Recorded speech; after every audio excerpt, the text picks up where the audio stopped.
Hola a todos. Durante el próximo video visualizaremos una entrevista al arquitecto David Avilés. Dicha entrevista fue realizada en la Noria Residencial, ubicada en la zona centro de San Miguel de Allende. Esta entrevista fue realizada por los estudiantes Leonardo Briones, Ismael Ceballos y su servidor Antonio Zárate. Los tres formamos parte de la Universidad de León, actualmente cursando el sexto cuatrimestre en la carrera de arquitectura. La entrevista forma parte de la materia Administración en la Arquitectura. Esperamos que sea de su agrado y pueda ayudar a los estudiantes de la carrera.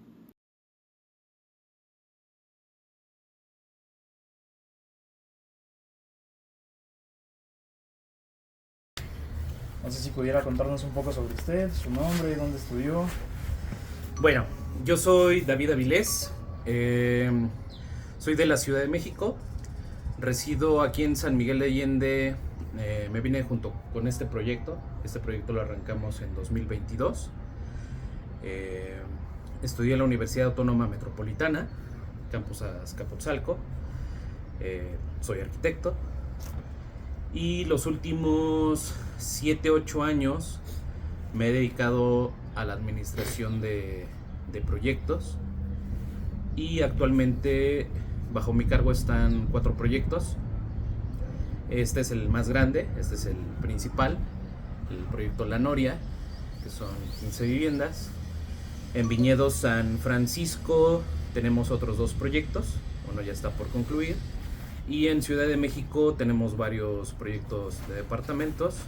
Me encargo específicamente de darle seguimiento a uno en términos de servicios de postventa. Entonces más o menos esa es mi actividad actual, a lo que me dedico. Y pues bueno. ¿Y nos podría contar un poco sobre la actividad que realiza en este lugar? Aquí, bueno, les platico un poquito del proyecto La Noria. Proyecto La Noria lleva un tiempo de vida de aproximadamente 6 años, 7 años desde que se concibió en papel, ¿no? Desde que se encontró el terreno, que es como un golpe de suerte, ¿no? Porque aquí ya estamos en el centro. Verdaderamente el proyecto se encuentra ubicado dentro de la poligonal que compone el centro, dentro de esta nueva ampliación que hizo el gobierno. Entonces el proyecto lleva un poquito más de vida y me invitan a darle como... El proyecto necesitaba como un impulso, ¿no? Claro. Quedó como estancado por temas diversos. Entonces lo que necesitaba el proyecto era algo, como inyectarle nueva vida, un nuevo equipo de trabajo. Entonces me invitan a colaborar en este proyecto.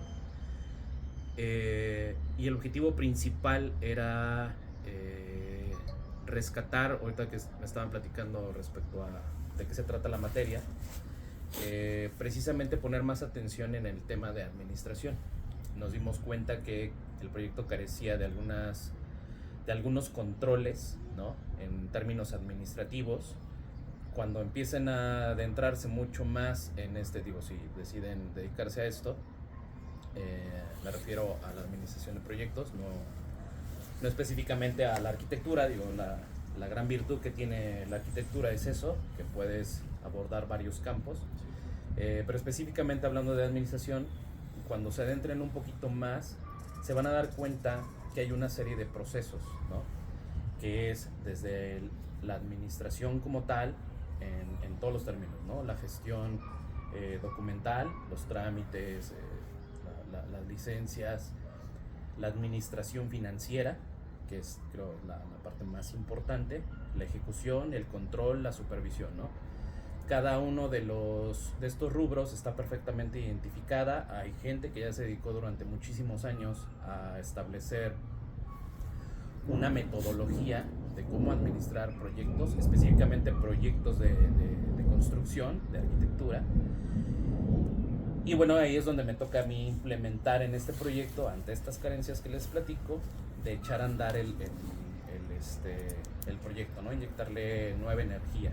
Entonces teníamos 3 puntos básicos. Cuando me contratan fue: a ver, David, necesitamos 3 puntos básicos. Número 1, poner orden. Teníamos varios contratistas. poner orden en la obra, ¿no? Teníamos ahí algunos temas de administración en todo sentido, desde la calidad, la ejecución, los volúmenes, cumplir con un calendario que ya estaba bajo contrato, ¿no? Lo principal era como poner orden en la ejecución de la obra. El segundo punto era, y creo que era como el más vital, era construir esta casa muestra que acaban de recorrer, porque era la herramienta básica para poderle mostrar a los clientes de qué se trataba el proyecto, ¿no? No que se los contáramos, no que lo vieron a través de un render, no que lo vieran a través de un recorrido virtual, sino tener el espacio y hacer esto que estamos haciendo nosotros, ¿no? O sea, poderlo recorrer, vivir, ver los acabados, la distribución arquitectónica, la iluminación, ¿no? Entonces, eso fue el segundo objetivo. Y el tercero, pues era cumplir un poquito del primer objetivo, era cumplir al pie de la letra con una programación ya preestablecida y que incluso ya estaba firmada bajo contrato. Entonces, eso es como mi día a día, ¿no? Es, básicamente ahorita estamos en una fase de control financiero y de ejecutar en tiempo y forma el calendario de obra que nos habíamos propuesto, ¿no? Perfecto. Bueno, y en su día a día, ¿cómo es el poder administrar su mano de obra? Voy a hablar un poquito de cómo funciona la estructura, porque la gente no me reporta directamente a mí. Mi cargo, digo, no por darle ni restarle a los demás, yo soy el representante del cliente, yo soy el representante de los socios. Mi cargo es ser el director de obra de este proyecto, y en términos de jerarquía o en términos de estructura, soy la cabeza, soy el líder del proyecto, y por debajo de mí están todas las contratistas. Es decir, el contratista sí tiene a su cargo una serie de cuadrillas en los distintos frentes que acaban de ver, ¿no? Y como ven, tengo 3 frentes principales, ¿no? Lo podemos resumir en 3 frentes. Este frente, que es la zona más avanzada de mi obra, la función principal es mantenimiento, porque ya todas están levantadas, ya todos tienen sus muebles, ya tienen agua, ya están conectados al drenaje. Y si lo pudieron ver, por ahí hay algunos detallitos que tengo de pintura, por ejemplo, ¿no? Sí, fachadas. Entonces aquí el primer frente es mantenimiento. El segundo frente, que les hablaba de la infraestructura, pues es seguir avanzando con todo el tema de la red hidráulica, la red sanitaria, la red eléctrica, luz y voz y datos, gas, ¿no? Y ese sigue avanzando. Y el tercer frente tiene que ver con la fase 3, las casas que ya vieron, que siguen avanzando. Estamos en fase de acabados. Y por ejemplo, todo eso lo coordina mi constructor, ¿no? El constructor, la constructora que nosotros contratamos, sí trae hablando en los mismos términos de jerarquía o de cómo se conjugan esos grupos de trabajo, pues tiene a un superintendente. Al superintendente lo apoya un residente que lleva toda la parte administrativa, un residente que supervisa la calidad y la instalación de nuestros acabados, y un residente de obra civil. Entonces ellos sí tienen todo el tiempo contacto con esas cuadrillas. ¿Cómo se organizan? Bueno, hay una serie de objetivos que se plantean, eso sí, desde la mesa, desde la fase de planeación, durante esta calendarización de obra que ya tenemos preprogramada, y él es el que decide cuánto tiempo se va a tardar, con qué recursos va a contar, tanto económicos como humanos, y él es el que decide, ¿no? Si yo tengo un objetivo, te voy a poner ejemplo, si yo tengo un objetivo de que me tengan que entregar 2 o 3 casas en un determinado tiempo, bueno, él repartirá ese tiempo, él determinará la carga que deba implementar en este tema, ¿no? Tendrá que ver temas de maquinaria, de equipos, que esa mano de obra sea la adecuada, ¿no? Un albañil no me puede poner, a lo mejor, no me puede hacer un despiece de mármol, ¿no? Por ejemplo. Entonces, él es el que sí tiene como que tener ese tacto, o debiera tener ese tacto. Digo, yo lo conozco porque he avanzado en toda la estructura. Yo empecé como todos empezamos, sacando copias, yendo por el café, y siendo residente. ¿no? Desde obra civil hasta acabados. Entonces cada una de esas actividades tiene un nivel de complejidad y tiene que estar atacada por un perfil muy específico. Entonces más o menos así es como se desenvuelve o se destina el recurso humano para cumplir otra vez los objetivos, ¿no? Entonces más o menos así es el día a día. Ok. Bueno, y en cuestión de permisos y contratos, ya nos contó que usted llegó a realizar la administración ya empezada esta obra. Cuéntenos cómo es en San Miguel este tema de permisos, la complejidad de poder obtenerlos dentro del centro histórico, que bueno, nos pide bastantes cosas. Sí, bueno, hay que considerar que San Miguel es una ciudad patrimonial, ¿no? Tiene una serie de restricciones muy, muy puntuales en términos de la armonía arquitectónica, ¿no? O sea, tienes que cumplir una serie de características en términos de acabados, en términos de altura, en términos, incluso hay un código de color para las fachadas, ¿no? Hay un código de proporción incluso en los vanos, ¿no? O sea, tus vanos no pueden ser distintos a lo que hay, ¿no? Hay una reglamentación muy, muy precisa en el sentido del ordenamiento territorial. Entonces, obvio, pues nosotros nos tenemos que adaptar a cumplir todas estas solicitudes que nos hace la Dirección de Patrimonio, del Centro Histórico Patrimonio. Para ponerlos un poco en contexto, seguramente ustedes lo conocerán.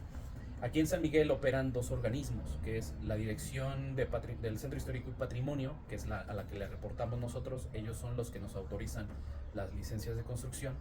Y existe otra dependencia que administra toda la periferia de San Miguel, ¿no? Que es la Dirección de Desarrollo Urbano y Sustentabilidad, algo por el estilo. Entonces son dos organismos, ¿no? Yo le reporto a la primera, y en términos de complejidad, pues es tan complejo como tú mismo decidas cumplir o no cumplir con todos esos lineamientos, ¿no? O sea, me refiero a que a mucha gente le podrá parecer muy complejo si no cumple con todos los aspectos que te pide el gobierno municipal, ¿no? Por ejemplo, si resulta que tu propiedad o alguna propiedad colindante de lo que tú quieras intervenir interviene con patrimonio tangible o intangible, por ejemplo con el INAH, y no avisas e incumples con eso, pues te vas a hacer tú solito la vida difícil, ¿no? Porque repito, los lineamientos son muy claros, ¿no? Es muy, muy preciso todos y cada uno de los puntos que te piden a cumplir. Entonces, si tú por alguna razón en particular te quieres brincar alguno de esos puntos, pues claro, te lo vas a hacer súper complicado, ¿no? En cambio, si haces todo bien con los tiempos que correspondan, pues no te tienen por qué salir las cosas mal, ¿no? Y volvemos otra vez a este tema administrativo. Entonces tienes que partir desde una base de conocimiento, ¿no? Donde tienes que conocer perfectamente cómo funciona, cómo opera el municipio, una ciudad patrimonial, ¿no? Y por eso existe aquí en San Miguel la figura del perito responsable de obra, que es el equivalente en Ciudad de México a un director responsable de obra. La diferencia radica en que Guanajuato no es, al menos esta zona, no es zona sísmica. En Ciudad de México, toda la Ciudad de México es de riesgo sísmico, ¿no? Y el estatus que alcanza un director responsable de obra conlleva mucha más responsabilidad, y por eso existe en Ciudad de México los corresponsables de una obra. Caso muy puntual, el corresponsable estructurista. Si el estructurista no te valida, pues ni te arriesgas, ¿no? Así tú tengas el cargo máximo de director responsable de obra, porque de eso se trata, ¿no? Se trata de que varios especialistas te den el visto bueno para una construcción que al final del día va a albergar vidas humanas, ¿no? Entonces, para cerrar la idea, el nivel de complejidad lo va a determinar dos cosas: tu proyecto, qué tan complejo va a ser tu proyecto, que aunque en realidad no puedes hacer gran cosa, al menos aquí en el centro. O sea, si quieres hacer aquí una torre de 50 niveles, pues no puedes, ¿no? De entrada, porque el mismo reglamento, nuevamente que digo, es muy preciso, te va a ir descartando la posibilidad de lo que tú puedas hacer. Nuevamente volviendo al punto original, tierra, el valor más representativo que tiene cualquier proyecto pues es la tierra, el valor de la tierra. San Miguel Centro no es como una zona donde sobren los lotes baldíos, ¿no? O sea, y los que están, tampoco es como que puedas llegar y destruir una casa porque a lo mejor está catalogada, ¿no? Entonces, sí es muy complejo, pero si partes de una base de conocimiento y te acercas con el perito responsable de obra, que él tiene el conocimiento de cómo funciona el municipio, va a ser como mucho más fácil, mucho más rápido que tu proyecto se logre adaptar. Bueno, y otra pregunta en cuanto, bueno, nos comentabas un instante que lleva diferentes obras, por ejemplo en Ciudad de México me comentaba que lleva ahí me parece 2 obras de departamentos. Sí, departamentos. ¿Cómo es que puede llevar la administración de esas obras, por ejemplo, estando aquí en San Miguel? Es bastante complejo, pero aquí lo importante es, uno como líder tiene que empezar a formar grupos de trabajo también con otros líderes, ¿no? Yo siempre he dicho que la función de un líder no tiene que ver en absoluto con la función de un jefe. No es como decir, no, yo soy el jefe, me tienes que hacer caso y nada más. Sino que por el contrario, mi función como líder es, bueno, al menos así yo lo veo, es una filosofía muy personal, es capacitar y encontrar más talento y formar a más líderes, ¿no? Que sí tengan como una forma, una estructura de pensamiento más o menos igual a la tuya. Los puntos de coincidencia van a ser muy importantes para que puedas hacer equipo y eso se traduzca en confianza, en el sentido de que, por ejemplo, si yo te contrato a ti y empiezas a trabajar conmigo como vieron ahorita Diana, una serie de tiempo, pues vas a entender cómo trabajo yo, ¿no? Y tú ya vas a desarrollar, tú vas a complementar desde el punto de vista de cómo tú entiendes el mundo, ¿no? Y si logramos hacer clic, yo el día de mañana te puedo decir, ¿sabes qué? Vete a Ciudad de México y ayúdame a ver cuál es la situación de la torre de departamentos, ¿no? Y a lo mejor me vas a hacer un informe, un estatus, no, pues mira, vamos atrasados, la estructura va atrasada, no tenemos el recurso humano suficiente, o estamos fallando en la parte financiera, ¿no? O sea, el punto que les quiero compartir es que creo que si logramos, todos los que nos dedicamos a la administración de proyectos, a formar grupos de trabajo multidisciplinario, es muy enriquecedor. O sea, con la multidisciplina me refiero a que, digo, necesariamente por la dinámica de nuestro trabajo, pues tienen que ser o ingenieros o arquitectos, ¿no? Pero es bien padre que también de repente tengan también intervención en esas juntas, por ejemplo, de trabajo, un abogado, ¿no? Un urbanista, aquí por ejemplo en el centro, un arquitecto especialista en preservación, ¿no? Ese tipo de cosas van nutriendo todos los equipos de trabajo y pues es no dejarlos estar siempre en constante. Yo creo que lo principal es la comunicación, siempre estar en comunicación con esos equipos de trabajo y hacer un feedback, una retroalimentación en tiempo real y todo el tiempo, ¿no? O sea, no me refiero a que esté, oye, ¿y cómo vas? Y ¿no? Cuando adquieres ese nivel de confianza sobre esos equipos que tú mismo has formado bajo una estructura de pensamiento, una estructura de trabajo igual a la tuya, ya no es tan necesario como estar encima de ellos, ¿no? O estar supervisando o cuestionando las decisiones que ellos tomen, ¿no? Porque tú ya les transmitiste esa forma, esa filosofía, esa manera de trabajar, que ellos van a ir complementando con todo lo que ya traen en su backpack, ¿no? Ahora que está muy de moda toda la tecnología, la inteligencia artificial, todo ese tipo de cosas se van a ir complementando, ¿no? En términos de cortes generacionales, ¿no? Por ejemplo, yo siempre lo he dicho, yo siempre me considero vieja escuela, ¿no? Yo, al igual que tú, si yo no lo traigo aterrizado en mi bitácora, a mí no me funciona una tablet, ¿no? Por ejemplo, o no me funciona estar en una computadora 100%.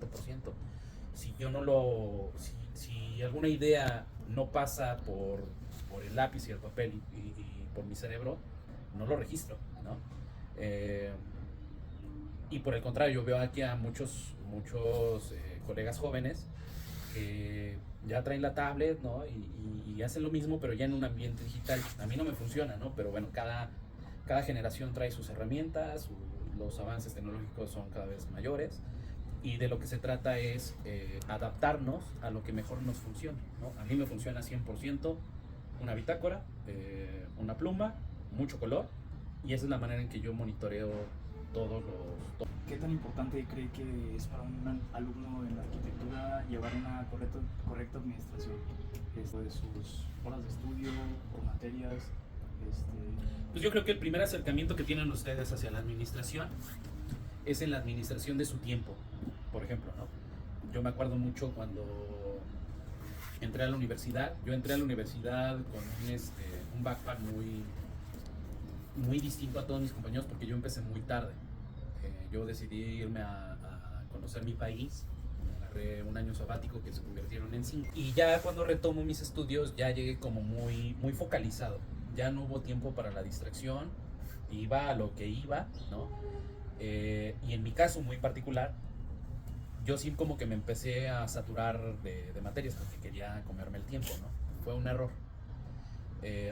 Con el tiempo me di cuenta que había sido un error, porque te sobrecargas, ¿no? Te sobrecargas, tú solito te pones el pie, y entonces empiezas a entender lo importante que significa hacer la administración de tu tiempo, ¿no? Llevártelo con calma, porque si no, no le dedicas el 100% que demanda, por ejemplo, un taller de arquitectura, ¿no? No sé si ustedes tengan la misma.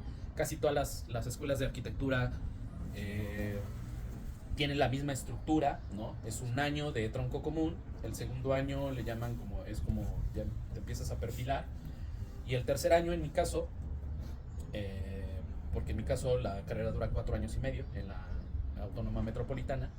En el tercer y cuarto año fue el tercero atender una serie de proyectos, y el cuarto año le llaman de integración, donde yo creo que es un poquito parecido a lo que están haciendo ahorita, que era salir a conocer el mundo real, ¿no? Empezar a tener esas vivencias, esas experiencias con gente con más experiencia, ¿no? En mi caso fue mi tesis tuvo que ver con ir a desarrollar un proyecto que resolviera una necesidad específica en una comunidad de Michoacán, ¿no? O sea, y eso fue lo que me gustó, que iba a ser un proyecto real, no se iba a quedar en el papel, y fuimos a entrevistarnos con la comunidad, con el comisario, o sea, ¿no? Esa experiencia nos nutrió mucho. Entonces, quizás sea de repente como muy difícil para ustedes que son muy jóvenes. Estamos hablando que entran a la carrera a los 19, 20 años en promedio, un poquito más jóvenes, y en promedio se están graduando a los 23, 24, 25, ¿no? Pero creo que es el mejor acercamiento que pueden hacer para empezar a ver de qué se trata. El único recurso invaluable que tenemos todos los seres humanos es el tiempo. Y si no aprendemos a administrar bien nuestro tiempo, la carrera se te va a hacer o insufrible, o sientes que nunca la vas a terminar, o te va a pasar lo que a mí el primer año, te vas a saturar y te vas a fundir, pero en 3 segundos, no vas a rendir.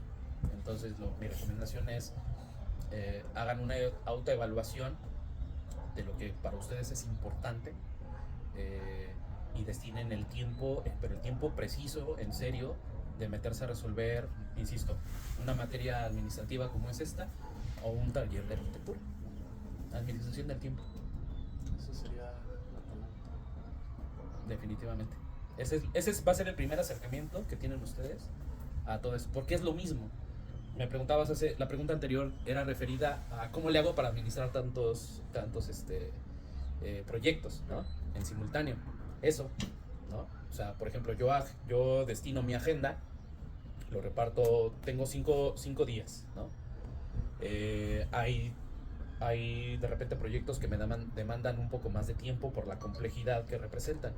Entonces, por ejemplo, en este proyecto destino el 60% de mi tiempo. Otro 20% de mi tiempo a las otras 2 obras que están mucho más controladas, y otro 20 o un 10% a obras que veo en remoto. Ahora, no es que yo vaya y dé cuenta y haga el recorrido y le pregunte a todo el mundo, ¿no? La tecnología nos brinda ahorita eso. Hago un Zoom, hago un Meet, estoy como ven ahorita, en constante comunicación vía remota, y confío plenamente en ese equipo que está actuando.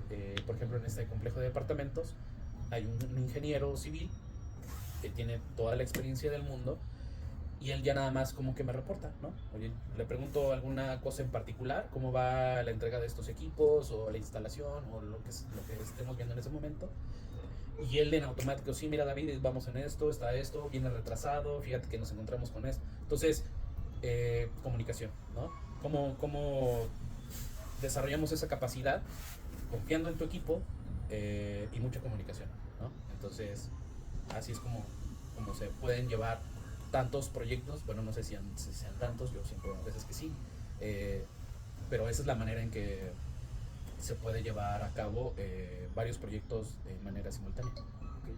Bueno, pues le quiero agradecer mucho, porque esta entrevista creo que nos va a servir mucho, porque bueno, siento que en nuestra escuela tal vez no vemos esa parte tan importante como es la administración y la arquitectura. Sí. Y espero que este video les sirva mucho a mis compañeros y a quien pueda verlo, sobre que vean que realmente la administración es una parte fundamental en este rubro. Y pues qué más que usted con estos ejemplos que nos dio para recalcarlo. Te quiero agradecer mucho. No, hombre, a ustedes por el tiempo. ¿De qué cuatrimestre son ustedes? ¿Noveno o décimo? Sexto. ¿Sexto? Sí. Hoy me adelanté mucho. Porque tengo a otros alumnos también de su universidad, son de 12avo. Entiendo que son de 14, ¿no? Sí, 14. Entonces ya están como en esta franja. Este año que yo les compartía de manera particular lo que a mí me tocó pasar de la vida académica, ¿no? De la licenciatura al mundo real. Por eso creo que al menos mi universidad sí lo tiene como muy claro, ¿no? Por eso le llaman el año de integración. Creo que todas las universidades deberían tener esa preparación, porque de repente el golpe de realidad para ustedes a veces es muy duro, ¿no? Entonces yo les decía a sus compañeros de 12avo que me gustaba mucho que vinieran a visitar, por ejemplo, este proyecto, porque un poquito yo les podía compartir justo esta experiencia, ¿no? De qué se trataba llevar una obra que no solamente es echar muros y mantener, no, conlleva un montón de cosas. Y yo les decía que estaba bien padre que se empezaran que mostraran ese interés, ¿no? En preguntar de qué se trataba, cómo era, ¿no? Digo, existen muchísimos, ahorita en el mercado, creo que se le ha puesto en los últimos años como nunca atención en desarrollar técnicas de administración. Está el Canva, bueno, el PMI, que es como la metodología estándar, que estandariza no solo a la arquitectura y la construcción, sino a todo el mundo, el Project Management Institute.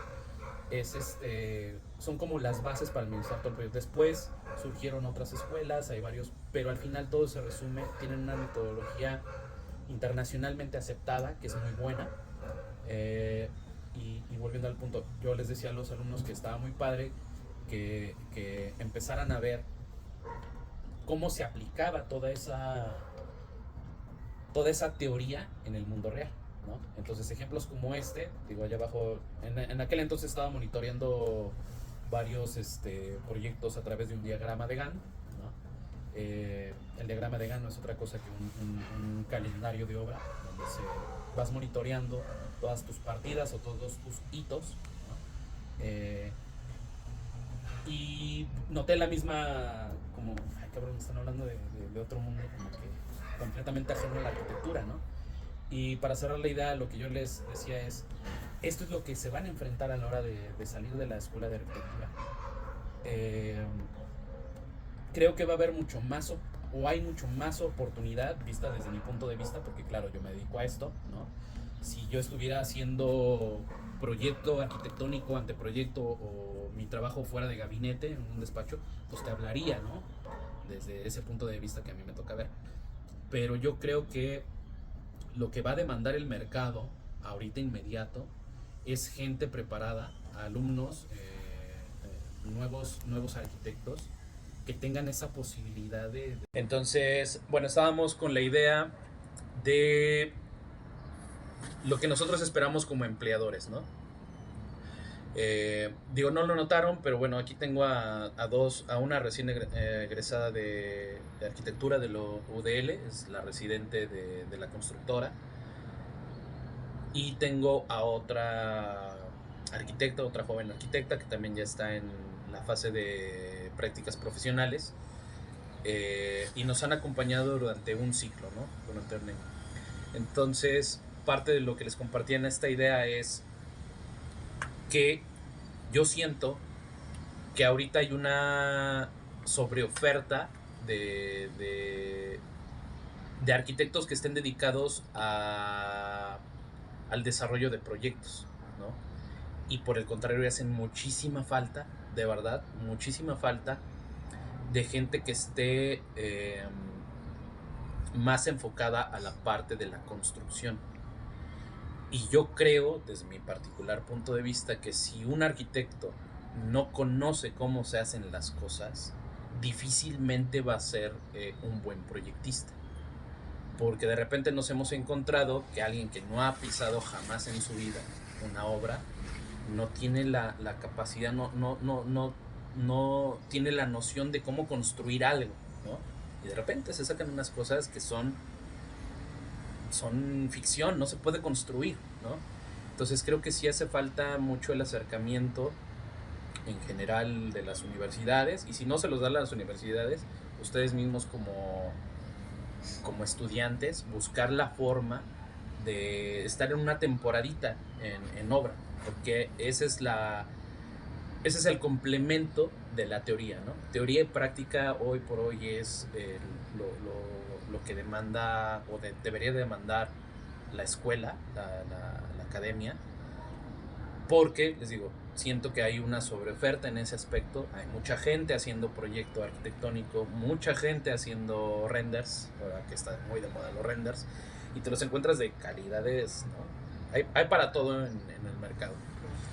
Sin embargo, creo que hay una sobreoferta de ese nicho, donde a lo mejor ya va a resultarles un poco más complicado encontrar oportunidades de trabajo que este otro. Acá sí necesitamos un montón de arquitectos que sepan un poquito de obra, que se hayan involucrado, no que sepan hacer renders, sí que sepan interpretar planos, pero más bien que sepan cómo se construye, cuáles son los procesos constructivos para poder sacar adelante un proyecto, cómo se hace una estimación, cómo se hacen unos generadores, ¿no? Cómo se calcula un volumen de concreto, cómo se calcula un volumen de excavación, ¿no? Eso sí nos ha costado muchísimo trabajo.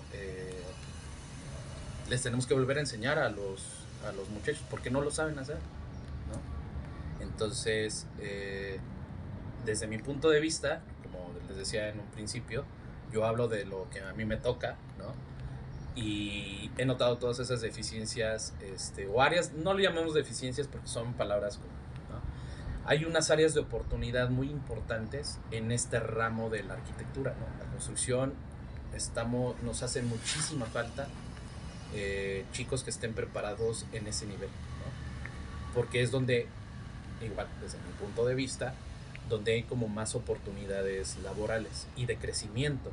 Ya cuando conoces todo esto, de qué se trata, cómo se construye, hablábamos un poco de la tramitología, todo lo que es todo lo previo que se requiere para que tu idea se construya y sea real,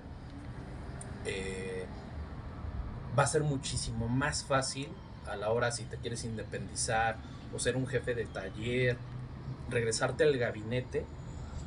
Esa parte va a ser súper enriquecedora porque entonces ya tienes todo el conocimiento y va a ser muy fácil plasmar una idea, un proyecto en una sentada, porque ya sabes cómo se tiene que construir, cómo tienes que proponer una cimentación, un sistema constructivo. O sea, va a ser muy fácil, ¿no? Y ya después te vas a preocupar por la forma, lo estético, el interiorismo, si te quieres arriesgar, ¿no? A proponer algo mucho más arriesgado, ¿no?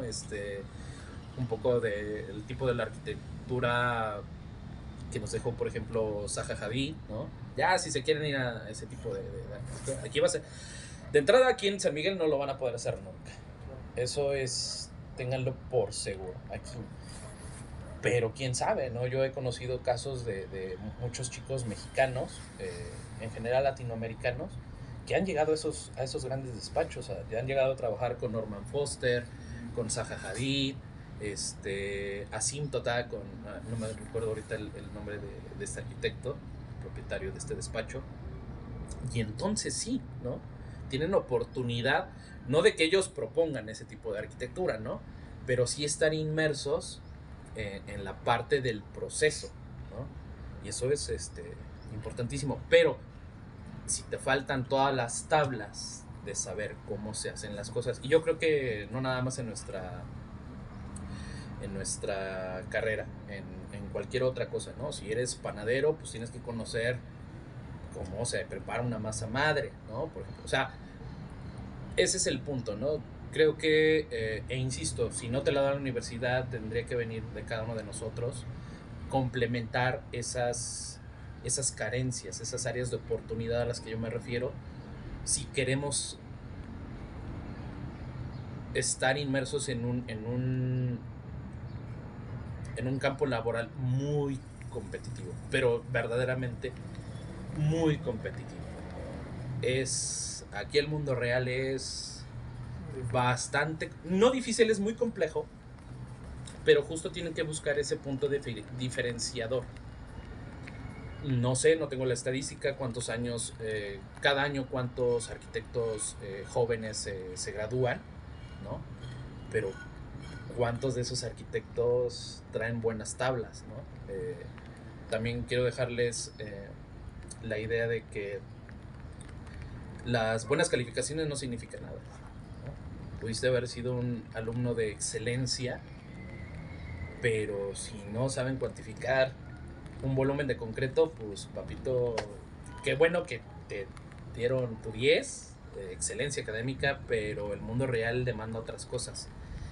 Y valdría la pena que cada uno de ustedes le echen un ojito, ¿no? A ver cómo está el mercado, qué pide el mercado, cuáles son las oportunidades que van a tener, por ejemplo, aquí en San Miguel, ¿no? Un poco, digo, exagero mucho en esa parte de que está muy limitado, porque pues sí, o sea, el reconocimiento que hace la UNESCO tienen que ver sobre puntos muy particulares, ¿no? ¿Cuál es lo más, cuál es lo principal? Pues uno de los puntos fue la arquitectura. No puedes modificar nada de lo que está, porque eso es lo que lo hace ser patrimonio mundial, ¿no? Entonces, si quieren buscar ese tipo de arriesgarle a ese tipo de cosas, pues hay que buscar otros horizontes, ¿no? Si te vas a Celaya, lo que demanda Celaya es industrial. Si te vas a Irapuato, industrial. Si te vas a León, ahí sí hay un poquito más de oportunidad, pero ahorita está en viento en popa, usos mixtos, ¿no? Hay muchísimas plazas en León, pero nadie, por ejemplo, por el contrario, nadie está interesando en la parte de movilidad. Aquí lo tenemos, pero todos los días, ¿no? El caos que significa entrar al centro. No hay espacio que reciba a tanta derrama, ¿no? Las comunicaciones que tenemos con Dolores, por ejemplo, hasta ahorita ya le están metiendo mano, ¿no? O sea, hay tantas oportunidades que el punto es echarle un ojito, ¿no? Porque digo, o sea, nadie está viendo la movilidad, nadie está viendo, incluso hay una carrera que se llama Ingeniería en Transportes y Movilidad. Aquí necesitamos urgentemente también gente especializada en lo urbano, ¿no? Cómo crear esos puntos de conexión del centro hacia la periferia. En fin, hay tantas oportunidades y lo que yo les diría es, échenle un ojito, preocúpense por lo que va a pasar los siguientes 5 años, los siguientes 10 años, y pónganse a trabajar en eso, ¿no? Entonces, esta va a ser su casa todos los días que quieran venir, y pues ya le cortamos porque nos cayó la lluvia. Sí.